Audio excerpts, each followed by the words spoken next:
Gather round for the Oke Farm Pondcast with Doug Davis. All right. Lauren, Mackenzie, thank you for joining me. Yes, sir.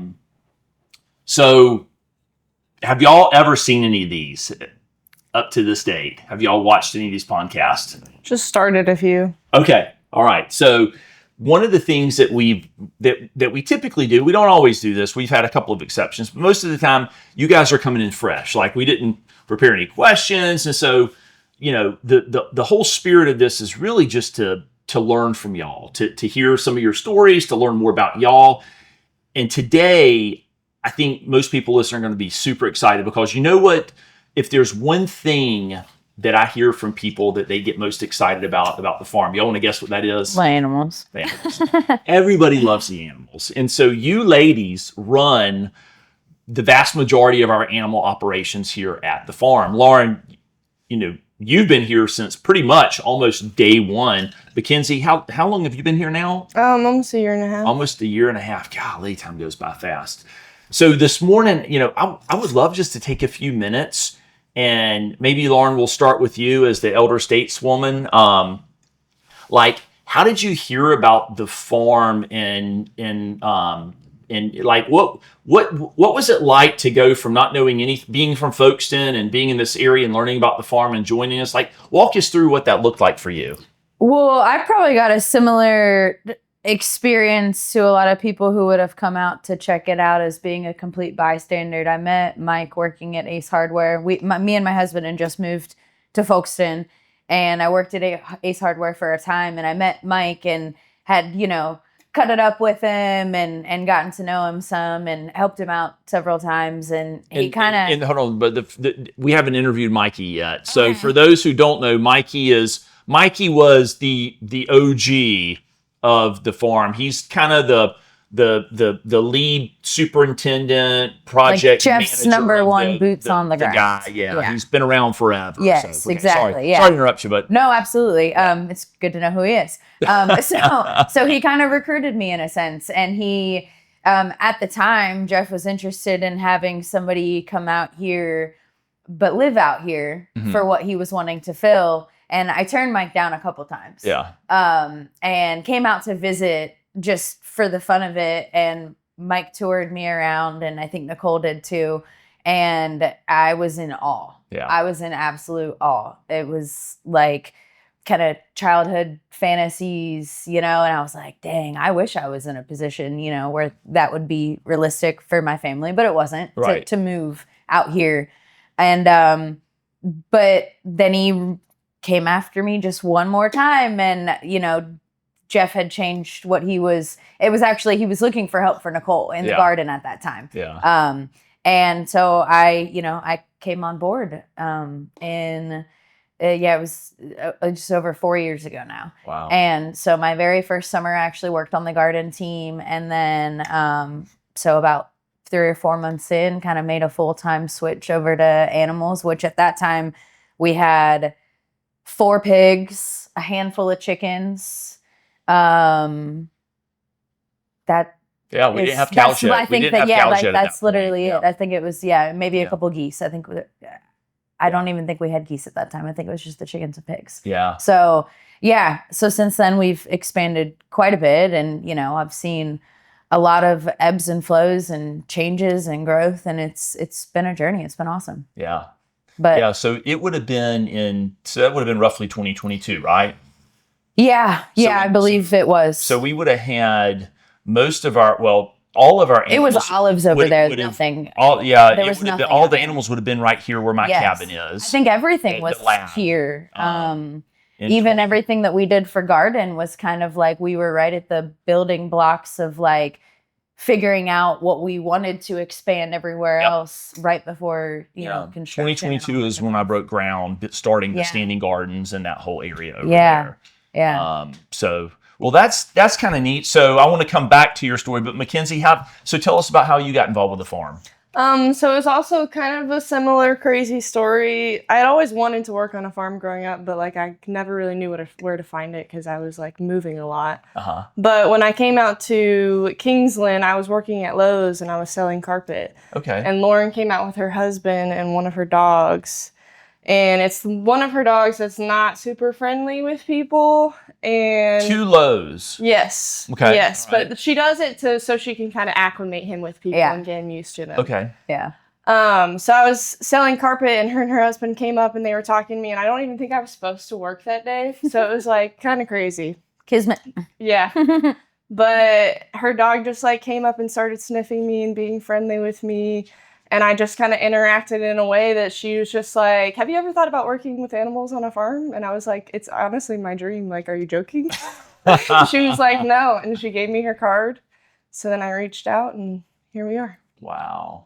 So would you say that both of you guys are animal people? Oh, yeah. Like, in other words, that it's always been kind of something that you've enjoyed? Yeah. I just think farming in general and then animals also, it's kind of an industry that like most people don't really think that you're going to have an opportunity to get into it unless you were born into it, you were raised in it. And that was certainly not my upbringing and it wasn't hers either. And so, yeah, that kind of childhood fantasy, like I spoke of, was like, there was always a draw. It was always like God's purpose deep down, but the door wasn't open yet until we came to this very special place and that door got opened. So you had, I remember in the early days talking with you, I mean, there was a time and maybe still, I mean, you had your own animals, right? Mm-hmm. Do you still have animals at your house? I do. Yeah. We do a piece of, a piece in all aspects actually of what we do out here is it's very deep rooted in our lifestyle. And I have a young one, so, it's not as attended to right now, but, the dream would to be provide the majority of what my family, and I've learned so much and gotten to take it back to my home. But the dream would be, to provide most of what my family needs off of our own land. But yeah, we have chickens and geese and ducks and dogs and a cat and, a whole section of our property that's a garden. And, we have mayhaw trees and olive trees and banana trees and but we only have 1.25 acres. So, you can grow a lot though. That's still a good bit of land for sure. You don't need as one of the things people don't really understand who aren't in it. When you do it efficiently, you can grow a lot of food and raise a lot of food on a relatively small amount of land for sure. Yeah, absolutely. Yeah. But it's beautiful, the job that I get to do because I wouldn't have room for cattle, so to speak, or this or that or the other. So being connected with a community who can provide that and, getting to have the job to work with that is super special. So Mackenzie, I know that at least this point, you're you were in Kingsland. I think you're probably moving. So animals probably you probably don't get to do that as much on the home side of things, but you get plenty of exposure to animals while you're here. What are some of the if I was to jump in y'all's buggy and ride around with y'all, which I've actually never done, surprisingly. You're welcome anytime. I know. It sounds like a lot of fun too. A lot more fun than what I do normally on a day-to-day basis. But what would be some of the challenges y'all face working? Because right now, Lauren, you mentioned a few minutes ago, we started off when we started at the farm with a handful of animals, but we've got maybe walk people through just roughly all the different types of animals that we have. And then after we establish kind of the scale of animals, maybe walk through some of the challenges of those animals individually. Okay. When we have pigs, cattle, turkeys, chickens, geese, horses, mules, goats. So pretty much everything. Pretty much. Yeah. Pretty much everything. But I feel like the challenge is just learning how to continue to expand and provide the best for the animals and always make sure that they have everything that they need. The heat is definitely a challenge at times. Yeah. But I would say my biggest thought that comes up with a struggle, and maybe this podcast will find the right people and people want to come work out here and be out here more. But I think, and this is probably for every department, I think the biggest challenge that I've faced is keeping up with day to day while also making room for, like she said, the growing and expanding but in a way that you're not, nothing else is at a detriment. You know what I mean? That they're keeping everything at that. I mean, I think one of our biggest goals on the animal team is to have everything be as the highest quality standards we can possibly provide. I mean, like if these people that are wanting to, put their life savings into this dream, or, come and be a part of this, and then they're pouring a lot into that to make that happen. And I think about, how they would want their animals at home to be taken care of, and providing that highest possible quality in every detail that they see, as they walk through the farm in our areas. No matter how many animals we have. Yeah, exactly. Scaling is, I've heard Jeff talk about it so many times too, like scaling that is where the struggle is. For sure. Yeah. Yeah. So you have to have, this is a job you have to genuinely love the animals, right? Like, in other words, because they don't always cooperate. Mm-hmm. You smile when I say that. Is there like anything that comes to mind when I think about like the animals not cooperating?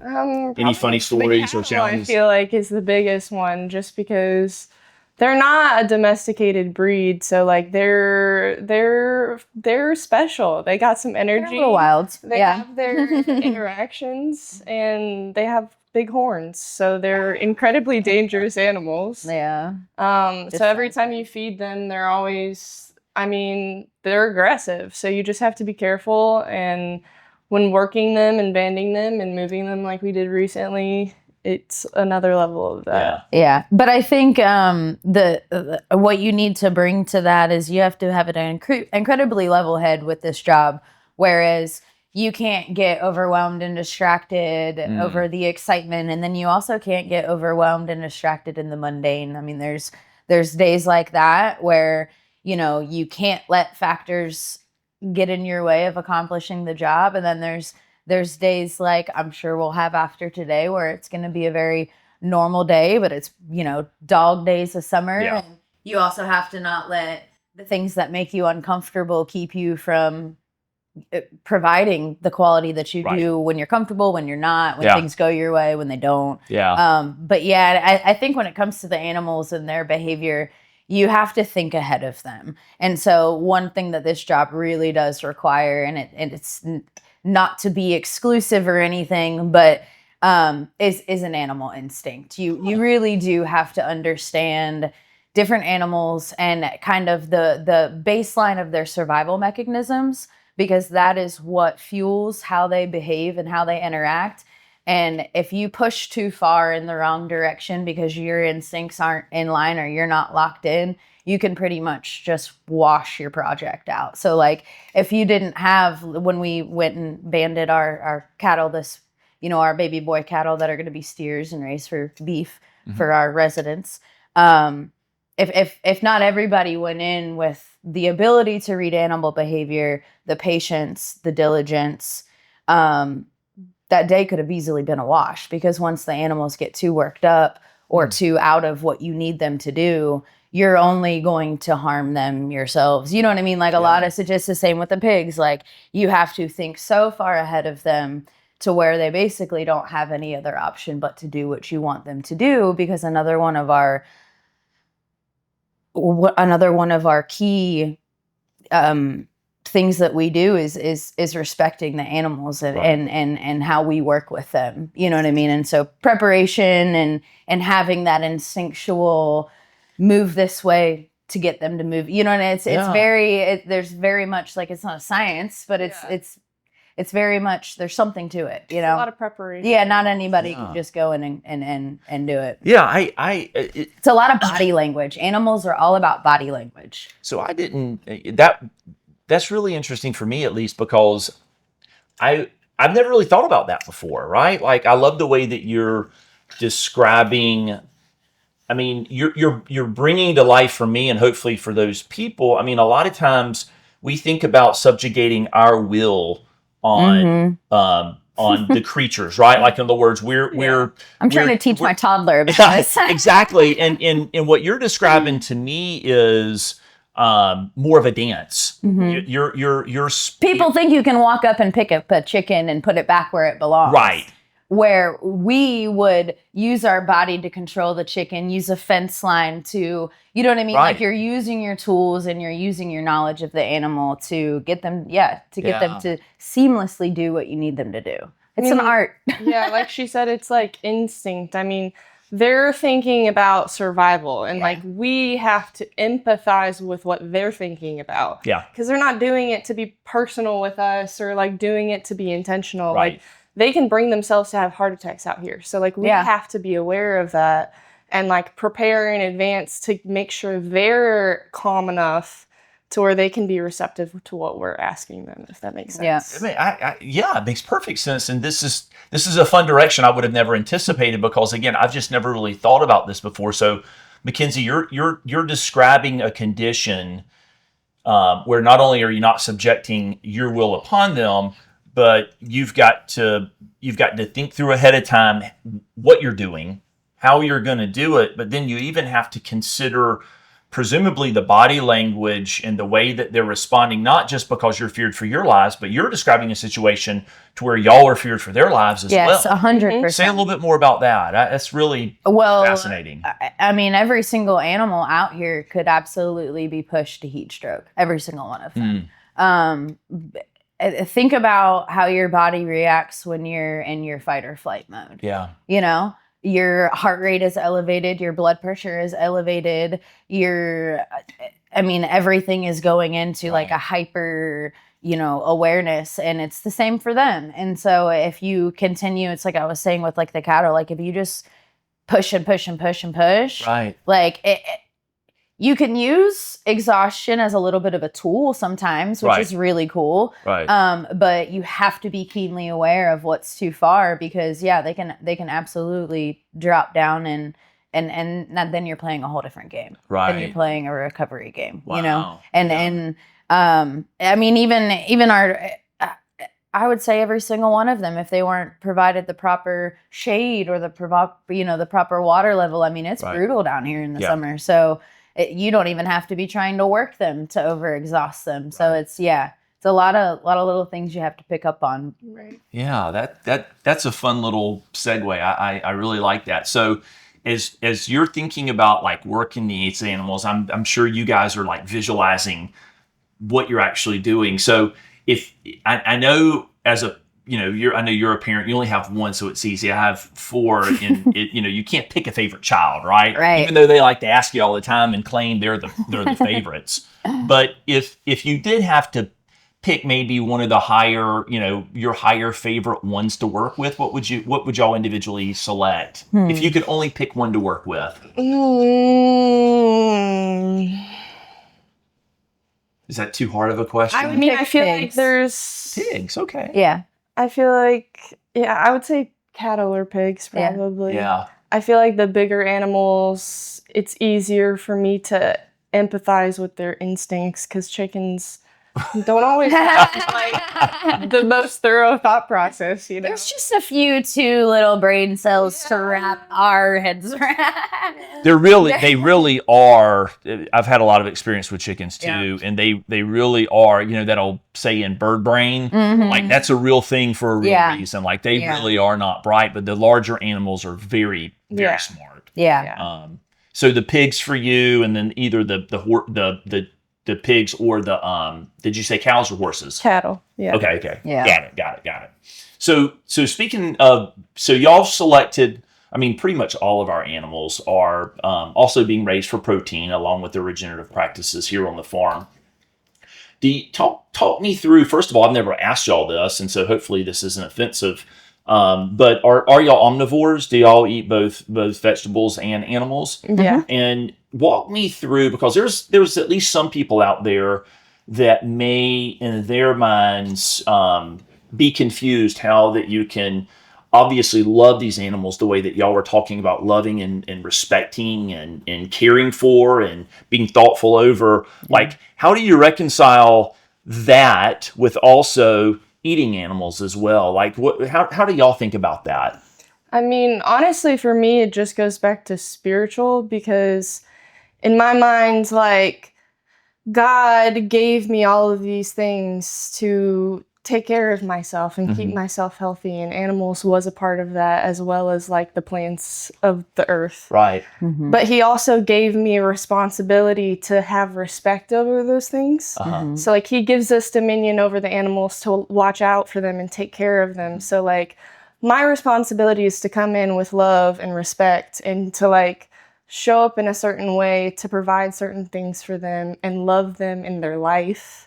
So that way, when they fuel me in their death, I can respect that, if that makes sense. That is beautiful, Mackenzie. Yeah, that really was. Well said. Well said. Lauren. I couldn't have said it I know. That would be a hard one to follow. I'll just add that I think that one of the biggest problems in our society is a misunderstanding of where our food comes from. Right. And it's certainly not how I raise my child. I'm raising my child to directly see it. We were sitting at the dinner table the other night, and I asked her, do you like chickens? And she's like, yeah. I'm like, do you like to eat chickens? She's like, yeah. I'm like, do you like cows? Yeah. Do you like to eat cows? Yeah. I want her to understand immediately, that is what they're for. Right. And that, like she said, it's our responsibility to give them the highest quality life, so that they can fulfill their purpose to the highest quality. So like,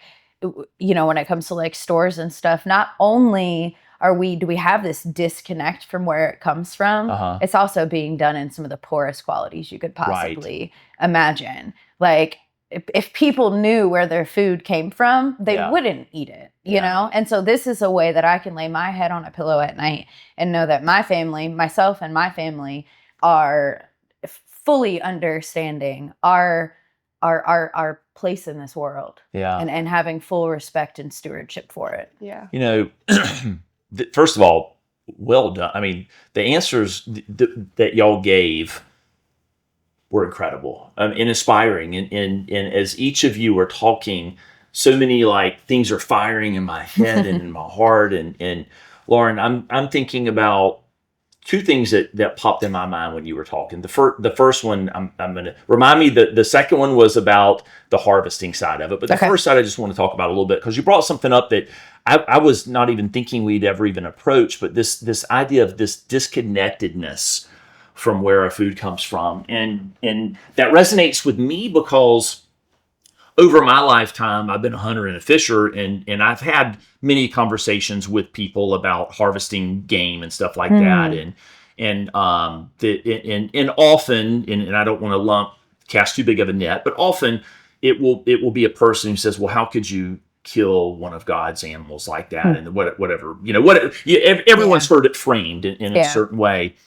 and for me, like you ladies, I could think of no better death than to be in the wild, obviously, and living your life. But even absent that, the piece of it that I just wanted to spend a few minutes at least recognizing, and I don't have an answer for this, but I think it's part of why we do what we do here at the farm. What y'all do, what I do, is there has been in modern day, the last several generations at least, this increasing, not only a disconnect from visual and physical separation of where our food comes from, but both an emotional and a spiritual disconnect as well. And I think that is doing no one any good service, because when you become righteously indignant that someone's killing animals, but yet you're still very comfortable picking up, a hamburger from McDonald's or whatever else. Like, in other words, there's not just this abdication of responsibility, but you're really culpable of, is that the right problem? Yeah. I mean, you're actually facilitating the perpetual treatment in a way that you're consciously turning a blind eye to it. And so, I mean, we don't have to get too much into that, but I love the way that you said that, because we're not trying to solve all the world's problems, but what we are trying to be is a solution for those people who want to wake up and who they do care about the animals, and they do care about the food, right? That's what it all comes down to, is, you can't force feed anyone any of this.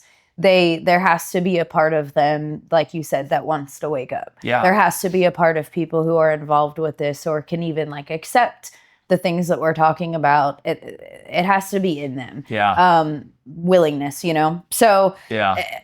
but you're absolutely right. I mean, it's the exact idea that perpetuates the whole entire system. Yeah. But I think the beautiful thing is that as we, come across more people's eyes and ears, and as we grow and bring more people into our community, that's word of mouth. That's more people that they're going to touch lives and spread, and hopefully that's something that goes across our society in general, and the more people can be a part of that, the less impact, the less availability there is for the perpetuation. Hopefully that's the goal. Yeah. So I've probably talked about on this podcast, maybe not specifically in the context of animals, but just in general about food. One of the things I've experienced over my lifetime is the cycle of life when it comes to whether it's growing your food, harvesting wild game, raising domesticated, and like whatever the case is. One of the things I have found and would love to hear y'all's input on this is like there's a level of enjoyment that you get out of your food that extends beyond just the taste of it whenever you're involved in the life of your food. Does that mean anything to you? Talk to me a little bit about like how y'all interpret when I say that. Like, what does that mean to you? I mean, basically, essentially what you were just saying of like people want to be upset about it, but then they go buy the ground beef in the grocery store that's not being treated properly. Right. So like when I was a kid, it would bother me the way animals were treated, and I wanted to be a vegan for a while. Right. But then I realized like there's nutrients that God has put in these things that I need to survive. But I can change the way that they're treated, like, and I don't want to be a part of this. So, like, when you put hard work into what you're doing, like, whether it be the ground or the animals themselves, like, you know exactly what was put into that. Mm-hmm. And I feel like it just makes it mean something different. Yeah. The same thing with every relationship. Like, when you do something out of meaning and not just out of, like, monotony, it means something different. Yeah. Yeah. I like that a lot. What about you, Lauren? Well, I was gonna say, let me ask you a question. Have you ever had homemade cream of mushroom soup? I make a sausage gravy that most people would probably think tastes like cream of mushroom soup. And so then the process of how how a cream soup. Like super simple. Yeah. One of the easiest things you can do in a kitchen is make a roux or, you know what I mean? Build a kind of base like that. Mm-hmm. Except for everyone buys it out of a can. Yeah. And it's the exact same perpetuation of the animals. It is in everything that we eat from stores. Yeah. And then what happens physiologically is that your taste buds change. Yeah.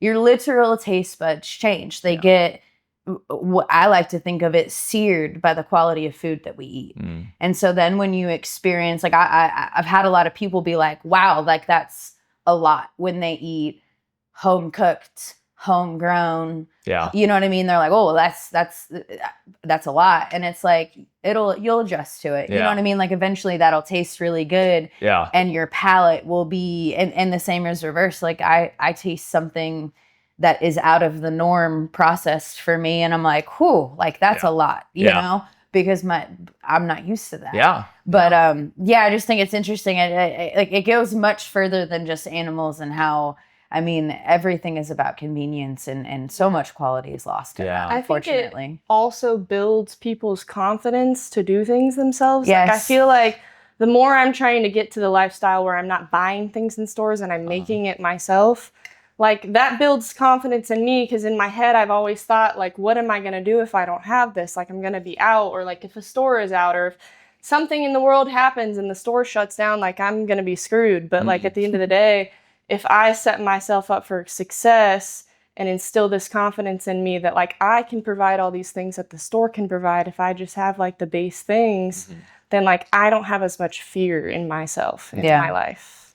I want to, before I completely lose, I want to come back and hit that second thing, because kind of circling back around on this idea of Mackenzie, you said it so beautifully about, giving respect and honoring these animals as in their death so that we can enjoy them in the death. Lauren, I have a memory of you harvesting some of our chickens here and wanting so badly to have the killing cone working correctly. Like I remember so vividly, like you wanted to make sure, even for we were teasing about how dumb these birds are, but even the dumbest of our animals, we still want to treat with honor and respect. Yeah.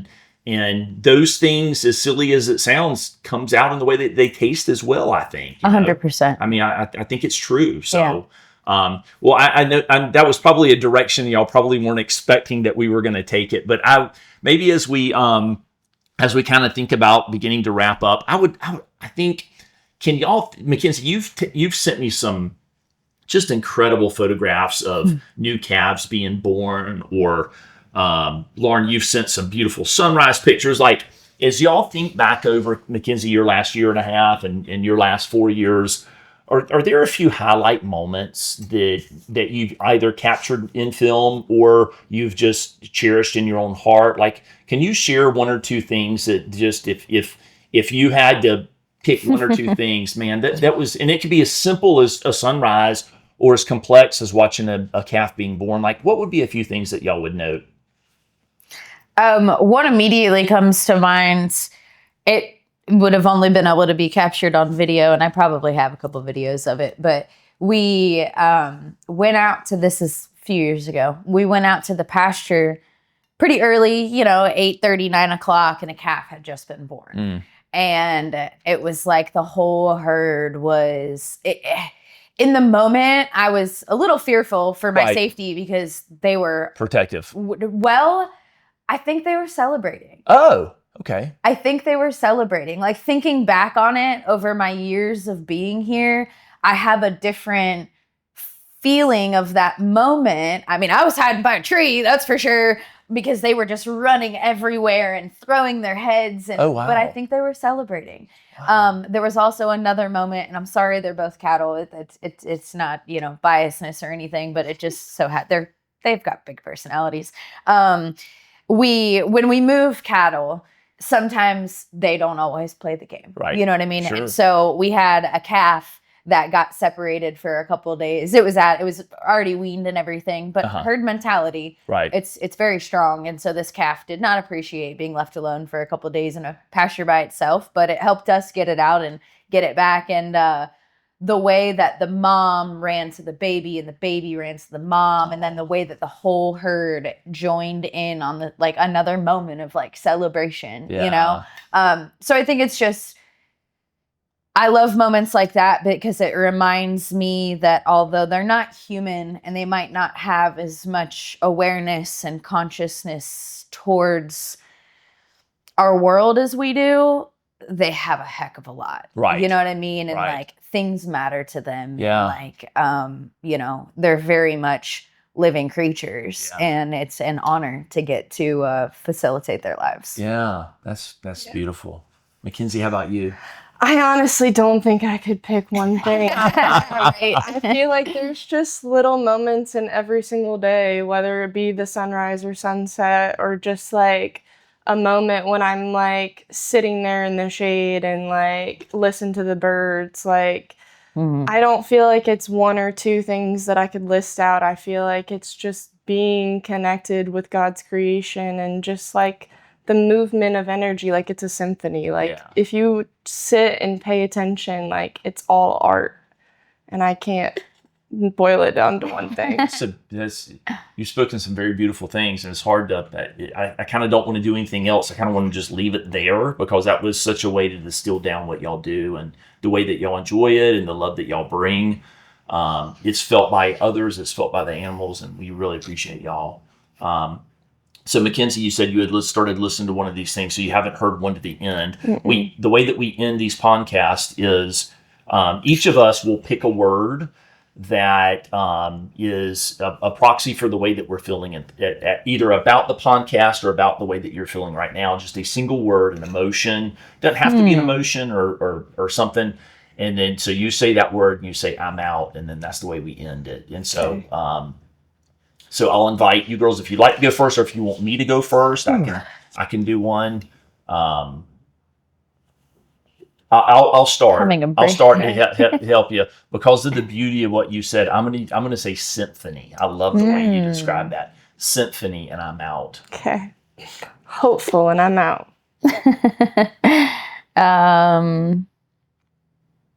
Ready, and I'm out. Thank you, ladies. Appreciate it. Appreciate y'all. Thank you, Doug. Awesome.